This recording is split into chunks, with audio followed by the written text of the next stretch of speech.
Good morning mga Marikoy! For this video mga Marikoy, eto na naman raratsada na naman tayo sa ating gawaing bahay. Dito nga pala ako sa bahay ng anak ko. Ako kasi yung nagbabantay sa kanyang bunso dahil may trabaho silang dalawang mag-asawa at ganoon din yung yung panganay na apo, yun ay nag-aaral na po ngayon. Fast forward po tayo, ito na nakita na naman akong hugasin at nagpakulo na din ako ng tubig. At ito na nga, sobrang init ng aking pinainit talaga. Nako, grabe, kumuha ako ng tasa. Yun ay katangahan naman talaga. Charot lang.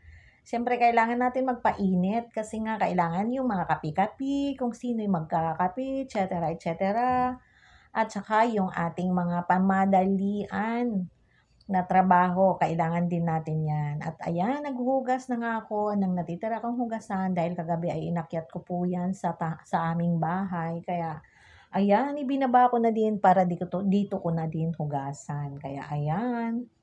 Sobrang nagmamadali na rin ako mga kumari kasi nga alam nyo ba't late na din po akong nagising. Kaya nagulat pa ako dahil yung alarm ko hindi ko na din namalayan talaga. Kaya ito ngayon, ang ginagawa ko, minadali ko na talaga para paggising ng aking apo ay wala na akong ibang gagawin. Kung hindi sa kanya na lang talaga ako nakatutok. At ito na, natapos na ako paglinis ng lababo. Ito, linis to the max na naman tayo. Mga kumare, kailangan natin tong linisin kasi nga pag may mga alikabok, pinagmumulan din po yan ng mga sipon-sipon ng bibi. Kaya ginagawa ko, daily routine ko na din po yan, yung maglinis ng alikabok para pag nagbukas ulit ng electric fan, hindi na mag-i-spread ng gaano yung mga alikabok doon sa loob. Kasi nga, minsan sa maghapon nating pag-electric fan, dala-dala na yan, nahahatak din yan ng ating electric fan ng alikabok galing labas. So ngayon, kailangan nating bawasin yan everyday para pag nagbukas ulit tayo ng umaga, hindi na masyadong magkakalat yung alikabok ulit. Kaya ito, linis to the max talaga ako at minamadali ko yung aking gawain para paggising ni Apo ay sa kanya na lang po talaga ako nakatutok at nakakapag-relax pa din po ako kaya hindi lahat ng oras ko nauubos doon lang sa kaya marami din po akong nagagawa talaga sa buong maghapon.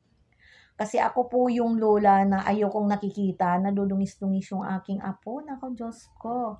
Napakahirap din talaga ng nasanay kang malinis mula sa anak hanggang sa apo, hindi mo talaga kayang dudungis-dungis talaga yung apo mo.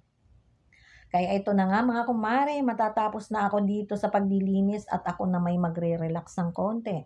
Para kahit papano pagising niya, hindi naman ako ubos na yung aking energy. Kasi maghapon pa po akong aalaga sa kanya at yun ay nasasabayan ko ang kanyang mga routine na mga pangungulit, akyat dito, akyat doon. Kaya kailangan ko rin ng lakas ng konti. Kaya kailangan kahit papaano nakakapagpahinga ako ng konti para hindi lahat ng energy ko ubos lang sa ganun. Kaya yun lang.